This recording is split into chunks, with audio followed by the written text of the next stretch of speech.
एक 1008 श्री आदिनाथ भगवान की जय जय जय। शांतिनाथ नैमिनाथ पार्श्वनाथ भगवान की जय जय जय। संत श्रोमणी आचार्य भगवान श्री विद्यासागर महामुनि राज की जय जय जय। जय बोलिए पाठशाला पीड़क पूज्य मुनिवर श्री निर्णय सागर जी महाराज की जय जय जय। मुनि संघ की जय जय जय। प्रिय बंधुओं, आपके सवाल गुरुवर के जवाब कार्यक्रम में यहाँ उपस्थित श्रद्धालुओं का, जो कि संस्कार समूह ऐप के माध्यम से कार्यक्रम का आनंद ले रहे हैं, उन सभी का हार्दिक हार्दिक अभिनंदन करता हूँ। बंधुओं, यह कार्यक्रम प्रारंभ हो इसके पूर्व चलते हैं अपन पूज्य गुरुदेव के चरणों में वंदन कर आशीर्वाद पूर्वक भावना लेकर कि आप सभी शामिल हो जाएंगे। हे स्वामी नमोस्तु नमोस्तु नमोस्तु। प्रथम जिज्ञासा संगस्थ ब्रह्मचारी श्री महेंद्र भैया जी रखें, उसके बाद तैयार रहे संगस्थ ब्रह्मचारी सुरेश भैया जी। नमोस्तु गुरुदेव नमोस्तु गुरुदेव नमोस्तु गुरुदेव। आपने विशुद्धि बढ़ाने के लिए क्या करना चाहिए? देखो, आज का पहला प्रश्न है विशुद्धि को लेकर के है। पहले आप लोगों को ये समझ में आना चाहिए विशुद्धि किसे कहते हैं और संकलेश किसे कहते हैं। विशुद्धि और संकलेश एक दूसरे के विरोधी हैं। कसायों की मंदता का नाम विशुद्धि होता है और कसायों की तीव्रता का नाम संकलेश होता है। इसलिए समझदार लोगों को हमेशा ये ध्यान रखना चाहिए कि ऐसे द्रव्य क्षेत्र काल भाव से दूर रहें जहाँ कसाय की तीव्रता होती है, हमारे परिणाम संक्लिष्ट होते हैं। और इसके विपरीत विशुद्धि प्राप्त करने के लिए सच्चे देव शास्त्र गुरु का अवलंबन लेना चाहिए और अपने द्वारा जो श्रावक की भूमिका में श्रावक को और मुनि की भूमिका मुनि को आवश्यक जो बताएं उनको करते रहना चाहिए, तो अपने आप स्वयं विशुद्धि की प्राप्ति हो जाएगी। अपने को ज़्यादा कुछ करना नहीं पड़ेगा। ठीक, इतना ही। श्री सुरेश भैया जी रखें, उसके बाद तैयार रहे पंकज भैया जी। नमोस्तु महाराज जी, नमोस्तु महाराज जी, नमोस्तु महाराज जी। महाराज जी ऐसा बताते हैं कि सिद्धांत ग्रंथों को सामायिक काल में सूर्य ग्रहण या जो कुछ पढ़ते हैं उनमें नहीं पढ़ना चाहिए। चतुर्दशी वगैरह में भी ऐसा आया है। तो महाराज जी हमारा प्रश्न ये बनता है कि इस सामायिक काल में अगर मान लो बस में बैठे हुए हैं और वो दोष लगता है तो उसका निराकरण कैसे हो? उसके बाद में सामायिक काल में मान लो कोई स्थिति ऐसी बन जाए, भोजन भी कर रहे हैं, तो इन दोषों को ना हो, ऐसी गलतियां ना हो, तो इसके लिए हम क्या करें महाराज जी, थोड़ा बताएं। देखो ब्रह्मचारी जी, असंयमी का तो कोई हिसाब होता ही नहीं, कोई मर्यादा नहीं होती, किंतु संयमी जीवों को ध्यान रखना चाहिए कि हमारा दैनिक कैलेंडर पूरा व्यवस्थित हो।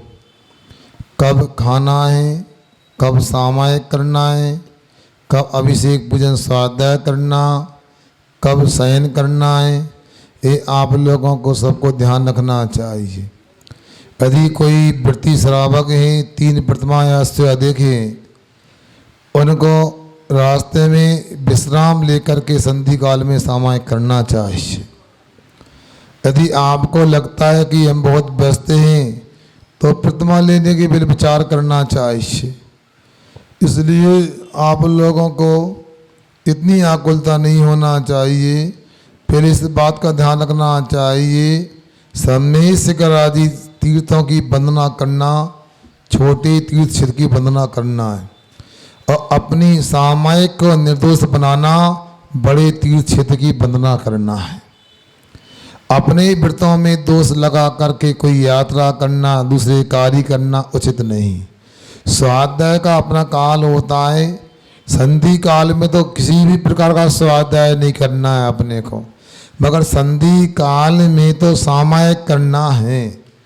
और कौन से ग्रंथ का स्वाध्याय किस भूमिका में करते हैं।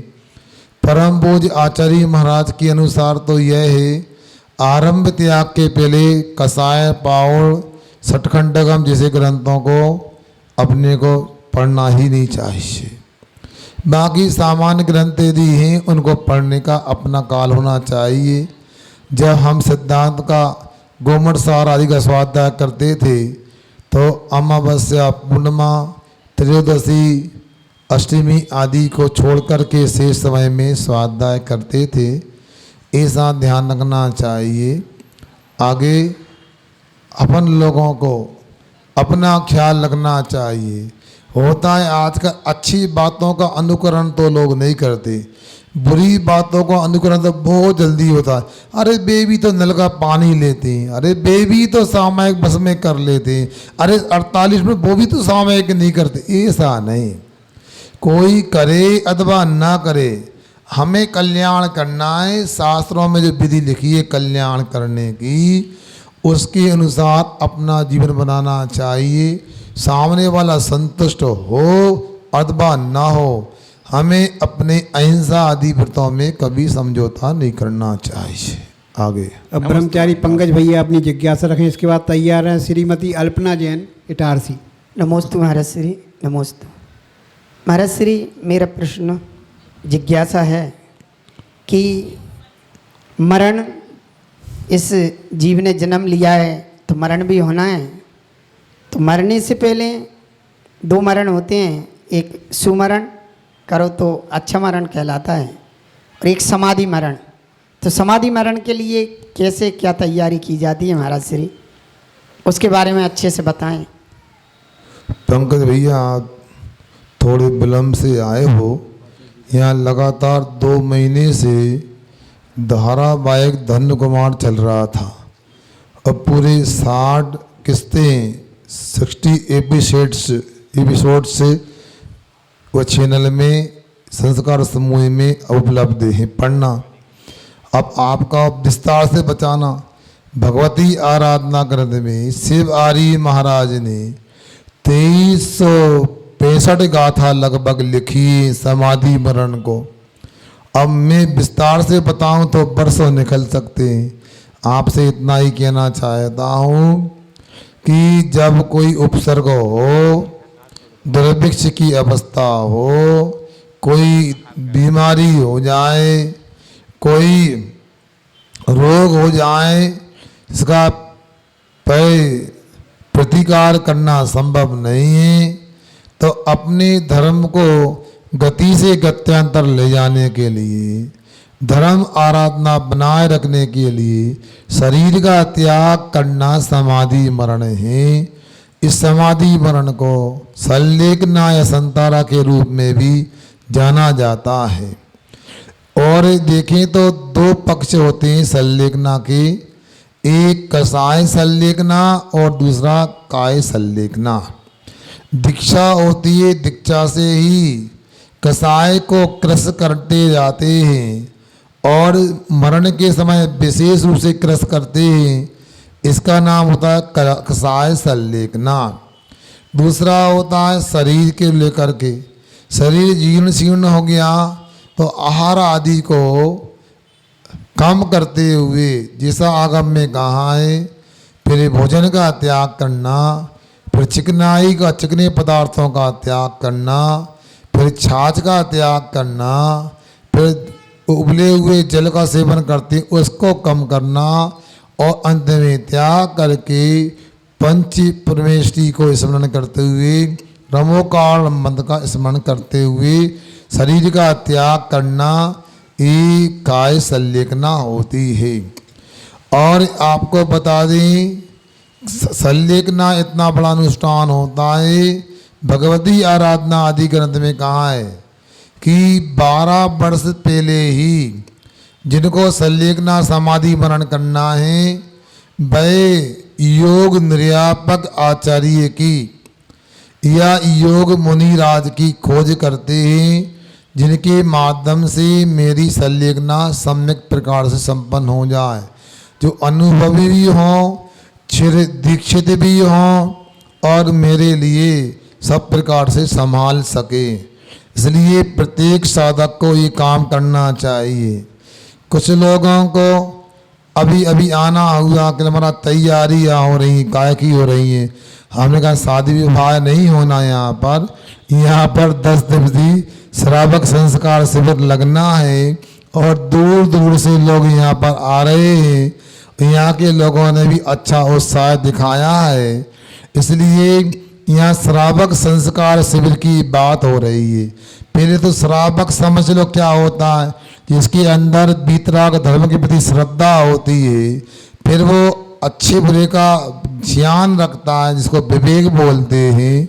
सुनना विवेक, इसके बाद में श्रद्धा और विवेक के साथ में क्रियाएं करना, एक क्रियावान होना, वो श्रावक कहलाता है। सुन रहे ना, श्रद्धावान, विवेकवान और क्रियावान वो श्रावक होता है। अब ऐसी श्रद्धा, ऐसा विवेक, ऐसी क्रिया हमारे अंदर में उत्पन्न हो, उसका संस्कार बन जाए, इसका नाम श्रावक संस्कार है। और जहाँ एक साथ बैठ कर के लोग आराधना करेंगे और आत्मा को परमात्मा बनाने के संस्कार प्राप्त करेंगे, उस कार्यक्रम का नाम श्रावक संस्कार शिविर है। ऐसे श्रावक संस्कार शिविर के माध्यम से आप लोगों को जीवन जीने की कला सिखाने का तो प्रयास किया ही जाएगा, मगर याद रखो जीवन जीने की कला तो दुनिया के लोग सिखा देते हैं और आप लोग सीखने का प्रयास भी करते हैं, हजारों रुपये खर्च भी करते हैं, घर का त्याग भी करते हैं। इस शिविर में जीवन जीने की कला ही नहीं सिखाई जाएगी, इस शिविर में मृत्यु महोत्सव की भी कला सिखाई जाएगी। मरण कैसे किया जाता है, मरण का नाम सुनते ही रोंगटे खड़े हो जाते, मगर जब मृत्यु महोत्सव की कला सीख लेते हैं, मरण करने की कला सीख लेते हैं, तो अपने को कोई अंतर नहीं पड़ता है। राजेश भैया, आप तो जानते हो पुराने कपड़े हो जाते हैं और कोई नए कपड़े लाता है तो पुराने कपड़े छोड़ने में डर लगता है क्या, दुख होता है क्या? क्योंकि आपको पता है पुराने कपड़े छूटेंगे तो नए कपड़े मिलने की पूरी संभावना ही नहीं, विश्वास है। उसी प्रकार जब अपने को संस्कार मिल जाएंगे तो अपने को पुराने शरीर को छोड़ने के लिए एक क्षण भी नहीं लगेगा, तत्काल छोड़ने को तत्पर हो जाएंगे, उत्साहित हो जाएंगे और नूतन शरीर की प्राप्ति हो जाएगी। इसलिए जीवन जीने की कला, मरण करने की कला, शरीर को स्वस्थ रखने की कला, मन को स्वस्थ रखने की कला इत्यादि संस्कार यहाँ दिए जाएंगे और इसी में आपका समाधि मरण का प्रशिक्षण भी संपन्न होगा। उसके माध्यम से आप लोग बीच बीच में इन चर्चाओं को सुन करके समझ करके अपने समाधि मरण को भले प्रकार से संपन्न कर सकेंगे। अब अल्पना जैन इटारसी यहाँ अपनी जिज्ञासा है, इसके बाद तैयार है देवांशी जैन बाबू। गुरुवर के चरणों में त्रयवार नमोस्तु नमोस्तु नमोस्तु, छुल्लक जी के चरणों में क्षामी क्षामी क्षामी। महाराज श्री, जैसे कर्म का उदय पाकर जो होता है निमित्त बनते हैं, निमित्त आते हैं, या फिर निमित्त के द्वारा कर्मों का उदय आता है, महाराज जी इस जिज्ञासा का समाधान करने कृपा कर। देखो ऐसा है, बीज और वृक्ष का जैसा रिश्ता होता है वैसा ही कर्म का और नो कर्म का रिश्ता होता है। नो कर्म के माध्यम से कर्म की उदय उदीर्णा होती है और कर्म के उदय से नो कर्म भी मिल जाया करते हैं। ऐसा एकांत नहीं है।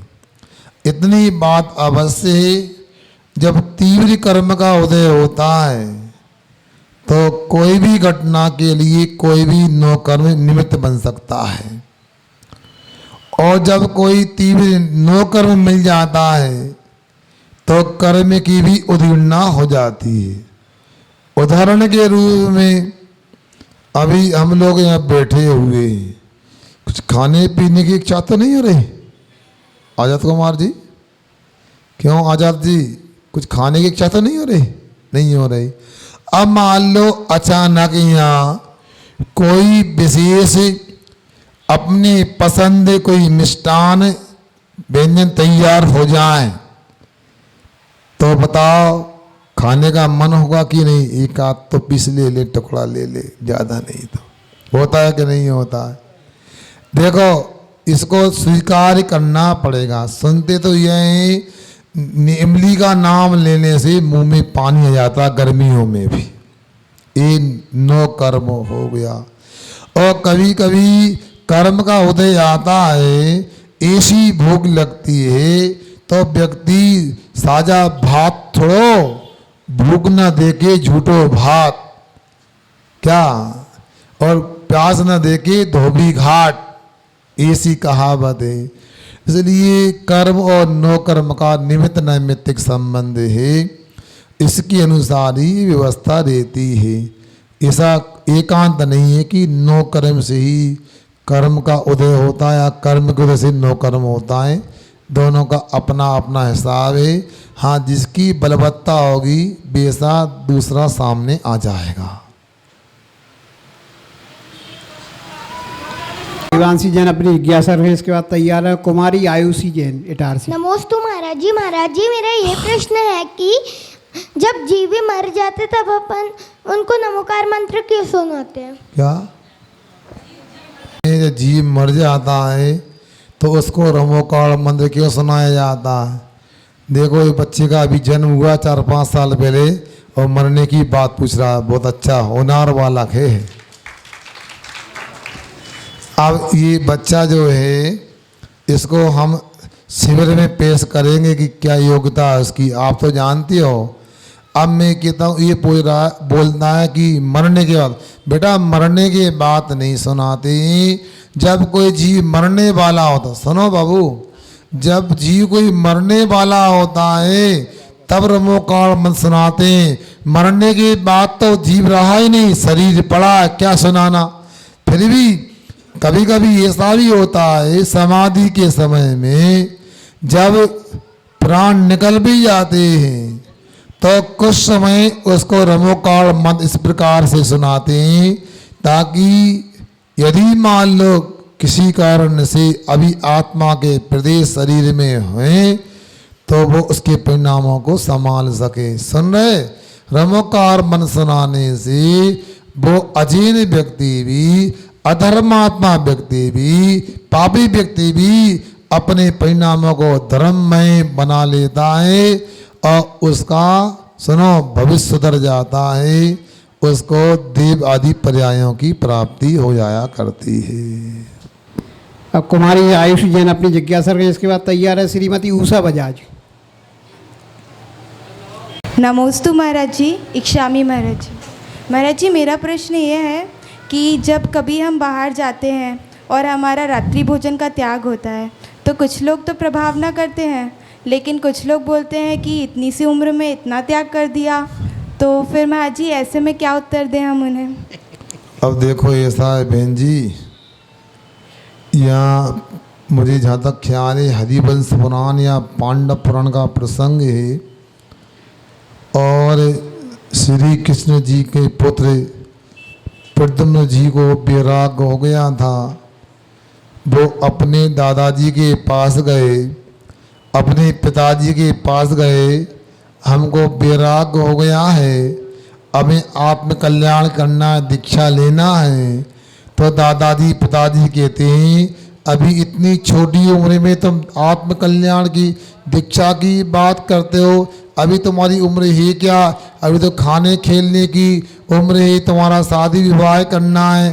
तो उन्होंने कहा संसार में जिसको संसार का स्तंभ बनना है वो बना रहे, मुझे आत्मकल्याण करना है। मैं चला और जा कर के भगवान नेमिनाथ स्वामी के समशरण में जा कर के दिगंबरी दीक्षा ले ली और केवल ज्ञान प्राप्त मोक्ष चले गए। अब कोई ऐसा कहे कि भैया रात में नहीं खाते, इतनी छोटी उम्र है, तो उनसे पूछो आपकी तो ज़्यादा उम्र है, आप खाते कि नहीं खाते? हमें खाना पड़ता है। इसलिए सब बातें ही आत्म कल्याण करने के लिए उम्र बाधक नहीं होती और जैन धर्म में 8 वर्ष अंतर मुहूर्त आत्म कल्याण के लिए पर्याप्त उम्र होती है।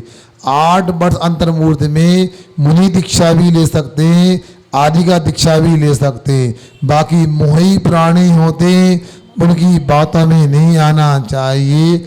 हमें अपना कल्याण करना चाहिए। हो सकता इस शिविर के माध्यम से उतनी प्रभावना ना हो पाए जितनी एक व्यक्ति रात के भोजन का त्याग करके हजारों जिनेतर लोगों के सामने बता दे कि नहीं, हम नाम के जीन नहीं, हम भाव से भी सच्चे जीन हैं। हाँ, अंश की तरह एक बच्चा था और रेलगाड़ी में यात्रा में था। कोई सरदार जी से उसका परिचय हो गया। अब परिचय होने पर फिर क्या हुआ, रात के 9 बजे थे और सरदार जी ने कहा आओ भाई थोड़ा ले लो। डब्बा खोला, रात में भोजन कर रहे थे। तो उस बच्चे ने कहा नहीं सरदार जी माफ़ कीजिएगा, हम रात में नहीं खाते, महावीर भगवान जी ने रात में खाने के लिए मना किया है। तो सरदार जी बोलते हैं सुनो भैया, महावीर भगवान तो बहुत पहले हो गए और उस समय तो विद्युत प्रबंध नहीं था, एसी सफेद सफेद लाइटें नहीं थी, उजाला नहीं था, इसलिए रात में खाने को मना किया। अब तो देखो वंडर ऑफ साइंस, विज्ञान का चमत्कार है, किसी दूध सी लाइट उजाला रोशनी बरस रही है, अब रात में खाने में कोई दिक्कत नहीं है। तो बच्चा कहता सरदार जी आपने ठीक कहा, मगर हमारी पूरी बात सुनो। जब गुरु गोविंद साहब थे ना, उस समय नाई की दुकान नहीं होती थी, हेयर सैलून नहीं होते थे, तो बाल बढ़ाना पड़ते हैं। अब तो बहुत सारी इटारसी में अच्छी अच्छी दुकानें हो गई हेयर सैलून की, तो आप भी दाढ़ी कटा लो, अपने बाल कटा लो। सरदार जी को समझ में आ गया कि वाकई में ये बच्चा उम्र से छोटा है, अकल से तो मुझसे भी बड़ा है। वो सरदार जी क्षमा करो, आप ठीक करते हो, रात में नहीं खाते हो, मैं अब कभी आपसे नहीं कहूँगा रात में खाना, बल्कि मैं कोशिश करूँगा मैं भी रात में भोजन नहीं करूँगा। नैनागर में जाना भी हुआ हमारा और उन्होंने एक बाहुबली भगवान की प्रतिमा की प्रतिष्ठा भी हमारे सानिध्य में दलपतपुर में कराई थी, नैनागर में विराजमान हैं। तो उनकी बिटिया की शादी हुई, सुन रहे कि सो गए तुम लोग, सुन रहे ना, उनकी बिटिया की शादी हुई भोपाल में, चूँकि वो स्वयं IAS अधिकारी हैं, यहाँ भी सुना होशंगाबाद के कलेक्टर भी रहे, विदिशा आदि के रहे, और उनकी श्रीमती भी जिला सत्र न्यायाधीश रही, बाद में उच्च न्यायालय की भी न्यायाधीश रही।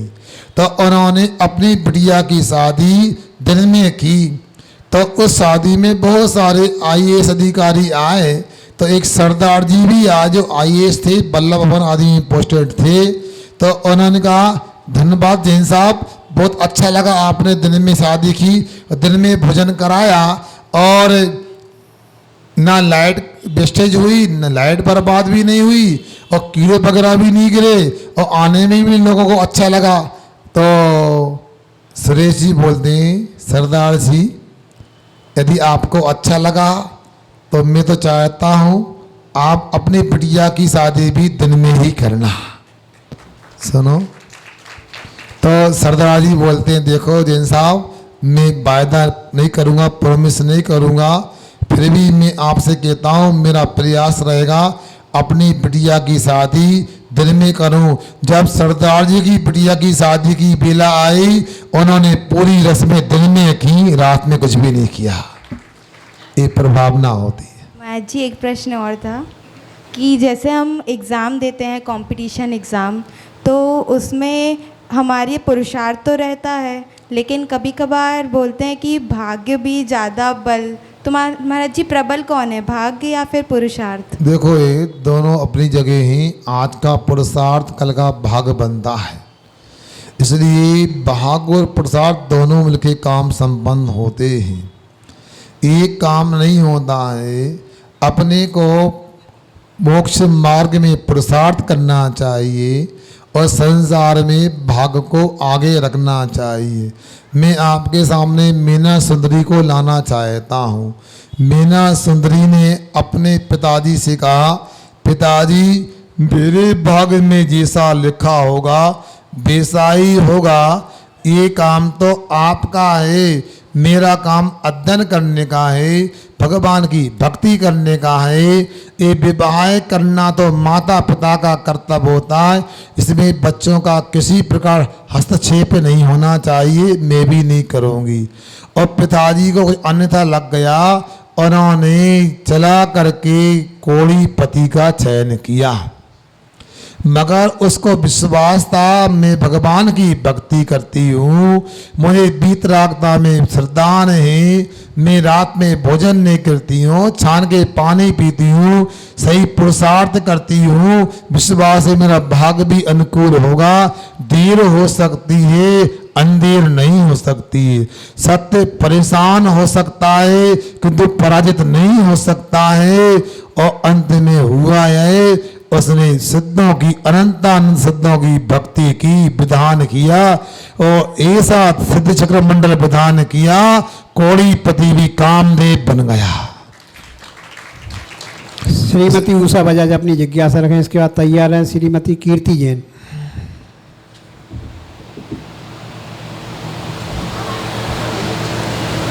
जी इच्छा में महाराज जी घर से सोच के प्रश्न नहीं आई थे, लेकिन अभी अभी आपने कहा कि अच्छी बातों का अनुकरण लोग कम करते, बुरी बातों का ज़्यादा कर लेते हैं। हाँ। उसी से संबंधित प्रश्न महाराज जी, हम लोग जब फिल्म वगैरह देखते हैं या टीवी सीरियल वगैरह देखते हैं तो उसमें ये देखते हैं उसने कैसी साड़ी पहनी, कैसी चूड़ी पहनी, कैसा श्रृंगार किया आदि, हम भी वही मतलब करने लगते हैं। लेकिन महाराज जी उसमें एक बात बहुत अच्छी दिखाई जाती है, जब किसी की मृत्यु होती है तो सब लोग सफ़ेद वस्त्रों में आते हैं, लेकिन यहाँ बिल्कुल हम लोग उल्टा करते हैं। अगर एक अंगूठी पहनेंगे तो 2 अंगूठी पहन के उसके घर जाएंगे। साड़ी यदि अच्छी नहीं हो तो हम अच्छी वाली साड़ी पहन के जाएंगे। आजकल तो लोग ऐसा करते हैं कि एक गले में चेन पहने तो एक और पहन लेते हैं, तो ऐसा क्यों महाराज जी? देखो ये तो अपनी समझदारी की बात होना चाहिए। अब स्थिति यह है कि मान लो किसी सासू ने अपनी बहू को कहा बेटा किसी के घर जाओ तो मुंह बना के मत जाया करो, हंसते मुस्कुराते जाया करो। बहू ने कहा ठीक है माँ ऐसी करूँगी। किसी की कमी हो गई वो वहाँ गई, सब लोगों की तरह वैसे ही जैसे बैठने जाते शादी विवाह में हंसती मुस्कुराती हुई गई, तो शिकायत आई तुम्हारी बहू में इतने भी लक्षण नहीं है, बताओ किसी के गमी हो जाए तो हंसना मुस्कुराना नहीं चाहिए, गंभीर रहो या रोती हुई जाओ। तो बहू से कहा क्यों तूने क्या किया? कहला माँ आपने ही तो कहा था हंसते मुस्कुराने जाना चाहिए किसी के यहाँ। उसी प्रकार इतना तो स्वयं कॉमन सेंस रखना चाहिए, कहाँ जा रहे हैं क्या कर रहे हैं। अब बेराग की स्थिति होती है तो बेराग के माहौल में सादगीपूर्ण रहना चाहिए। शोक की स्थिति है वहाँ भी शांत रहकर जाना चाहिए। कोई अच्छा उत्सव हो तो आपको अच्छे कपड़े आदि पहन के या मना नहीं है। स्वयं को सोचना है, जीन होकर इतना यदि अपने को तरीका इतना विवेक नहीं है तो आपको फिर शिविर में आके सीख लेना चाहिए। श्रीमती कीर्ति जैन अपनी जिज्ञासा रखें, इसके बाद तैयार रहें श्री राजेश जैन। नमोस्तु महाराज जी, नमोस्तु नमोस्तु नमो। इच्छा में महाराज जी, इच्छा में महाराज जी प्रश्न यह है कि अगर शरीर में ज़्यादा वेदनी कर्म का या असाता कर्म का उदय आता है तो उस समय कैसे परिणाम रखना चाहिए कि जो असाता का उदय आया वो साता में हुए और जो कर्म बंधे हुए हैं जो तीव्र कर्म का उदय आया है तो उसकी निर्जरा हो। हाँ देखो ऐसा है, अपने को लगातार स्वाध्याय करते रहना चाहिए और स्वाध्याय करके अपने को संभालना चाहिए।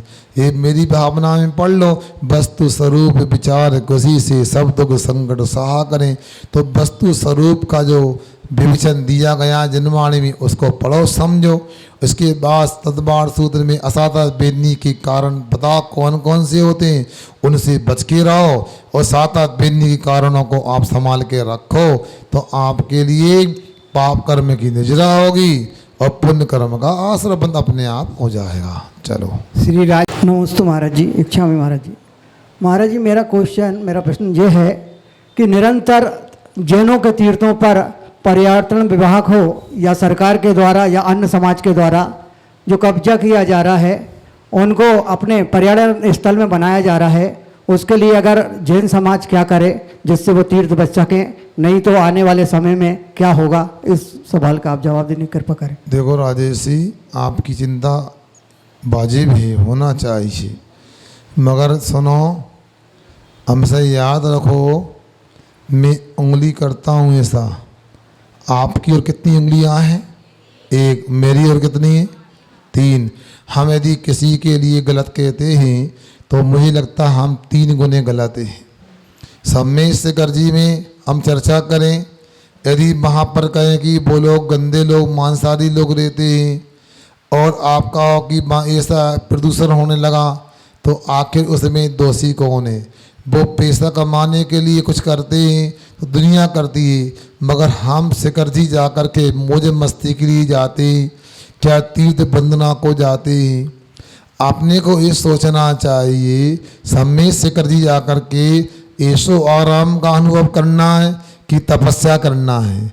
अरे सम्मेद शेखर जी ऐसा पावन तीर्थ है, अपने को भले दिन भर में नहीं 24 घंटे में वंदना हो पाए, अपने को कम से कम मधुबन से पूरे पहाड़ और पहाड़ से मधुबन तक तो पैदल ही यात्रा करना चाहिए। ज़्यादा है तो, बहुत ज़्यादा है तो डोली का सहारा।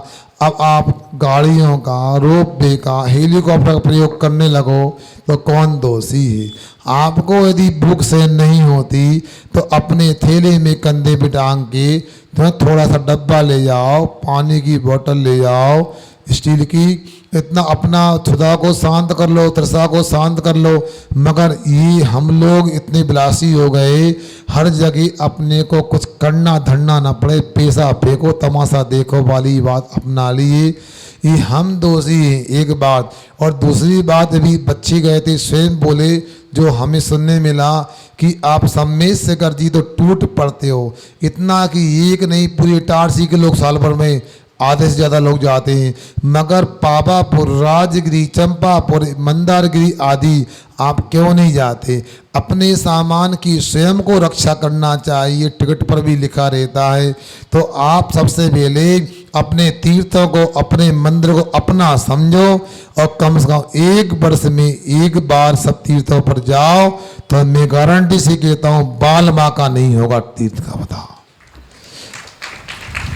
कुमारी नेहा जैन अपनी जिज्ञासा रखें, इसके बाद तैयार है श्रीमती आरती जैन। नमोस्तु महाराज जी। माइक पास में।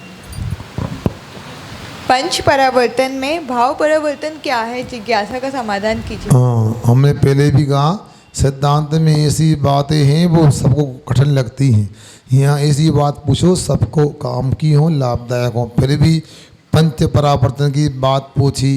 पंच परिवर्तन 5 प्रकार का जीव का परिवर्तन होता है, द्रव्य, छेद, काल, भव और भाव। भाव परिवर्तन क्या होता है?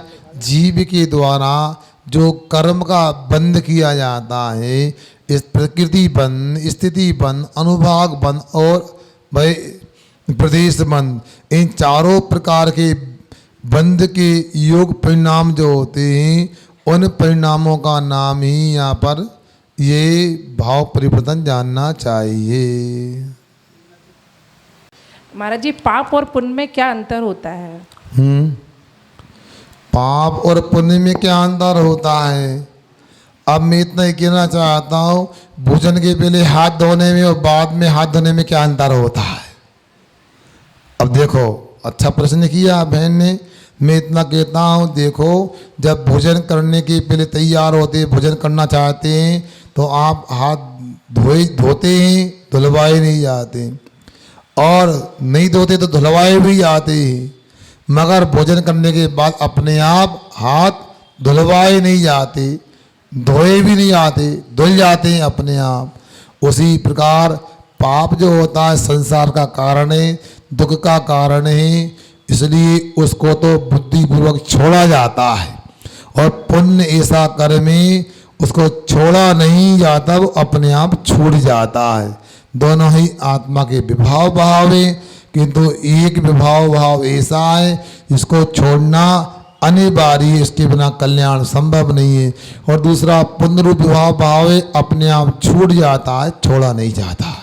श्री विजयंत जैन अपनी जिज्ञासा रखें, इसके बाद तैयार हैं श्री प्रकाश चंद जैन। नमोस्तु महाराज जी। महाराज जी 99% जो भक्त होते हैं जिनालय जाते हैं वो किसी इच्छा या मनोकामना को लेकर के जाते हैं कि प्रभु मेरी ये इच्छा है, ऐसा हो जाए, मैं पास हो जाऊं, मेरा धंधा अच्छा हो, मेरा ये हो वो हो। जबकि जिनेंद्र देव तो प्रत्यक्ष रूप से ऐसा कुछ करते नहीं हैं शायद कि किसी का धंधा बढ़ा दें या किसी को परीक्षा में पास करा दें। तो इस इच्छा और मनोकामना को लेकर के जिनालय जाना क्या उचित है? समाधान कीजिए महाराज। एक ही माँ के जाए 2 बच्चे हैं, एक बच्चे को सब्र होती है और एक को सब्र नहीं तो बेसब्र होती है।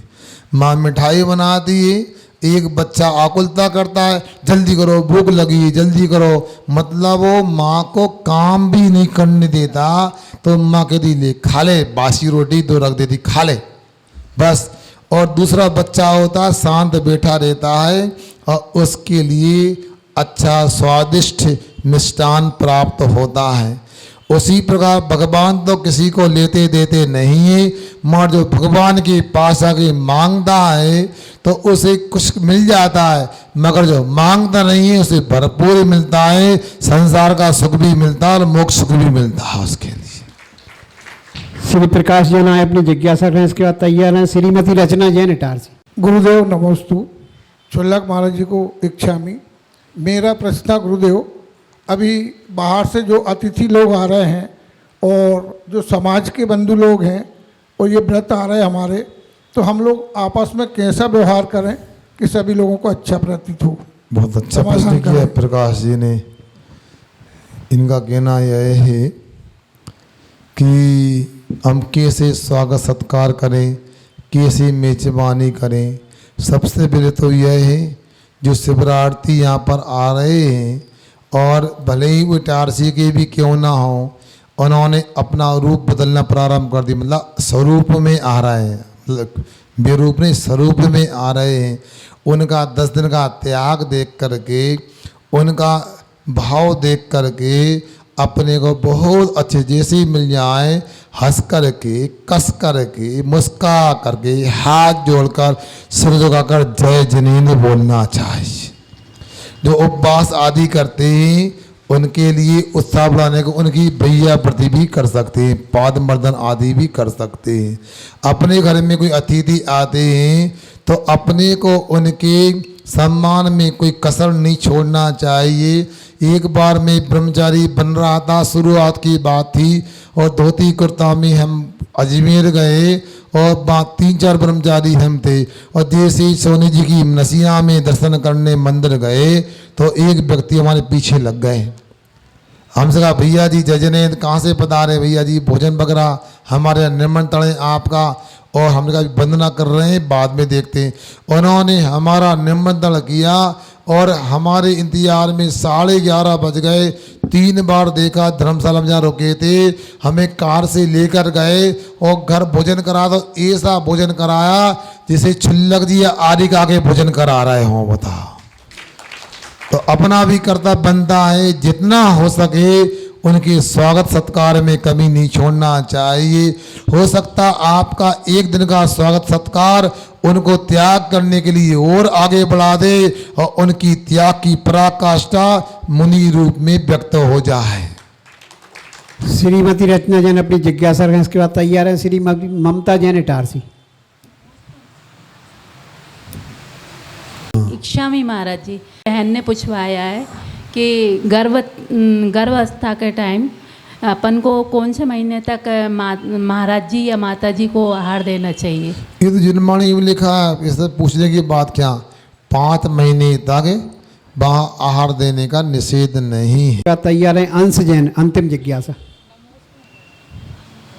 जल्दी बोलो जल्दी से। नमोस्तु महाराज जी। इच्छामी महाराज। महाराज जी प्रत्याख्यान का क्या मतलब है? आगत और अनागत उसमें क्या अर्थ है? अच्छा देखो, प्रत्याख्यान का अर्थ क्या है? त्याग का नाम प्रत्याख्यान होता है। आगत यानी आया हुआ और अनागत यानी जो आएगा भविष्य के रूप में, जो अभी नहीं आया आगे आएगा। इस प्रकार से आगत अनागत जानना चाहिए। हाँ तो महाराज जी, इच्छामी महाराज जी, मेरा मिट्टी का क्या महत्व होता है? क्या? मिट्टी का क्या महत्व होता है? मिट्टी का। लो, अरे आपने बाल वगैरह छोटे क्यों करा लिए? क्या है, कहीं घूमने जा रहा है क्या? नहीं, शिविर में बैठ रहा हूँ। कहाँ पर? इटारसी में? अच्छा, कब? 10 दिन के लिए, 1 दिन के लिए? 10 दिन के लिए। पक्का? एक आसन कर, 2 आसन? 2 बार खाओ, 1 बार खाओगे?